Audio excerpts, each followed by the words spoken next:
काल स्थानिक आमदार आणि इथले जिल्हाध्यक्ष भाजपाचे सगळे पदाधिकारी यांनी काल लोकांच्या डोळ्यात धूळ फेकण्याचा प्रयत्न केलाय की विशाल गवळी हा माझा समर्थक म्हणून त्यांनी त्या ठिकाणी दाखवून हिणवण्याचा प्रयत्न केलेला आहे.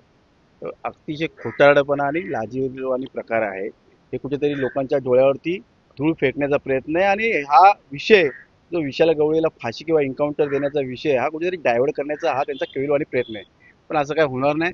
त्याला फाशी किंवा त्याचा एन्काउंटर झाल्याशिवाय ही कल्याणपुरीची जनता गप्प बसणार नाही.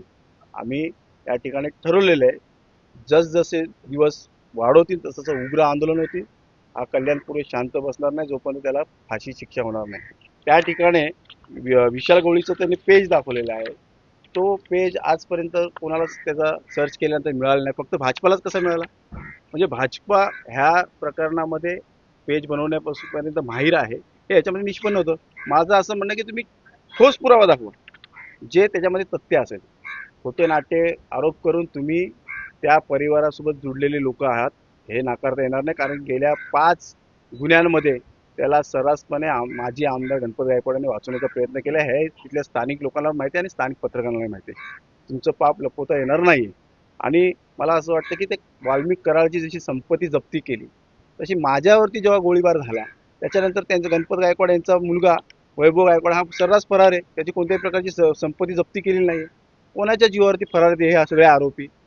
अजूनपर्यंत 8 महिन्याला आरोपी तुम्हाला भेटत नाही. म्हणजे हे आरोपी म्हणजे भाजपा त्यांना आश्रय देते ह्याच्यामध्ये हे सिद्ध झालेलं आहे. या ठिकाणी मला असं वाटतं की काही मी आपल्या माध्यमातून बघितलं की उज्ज्वल निकम यांना काहीतरी वकील म्हणून त्या ठिकाणी संबोधित करणार आहेत.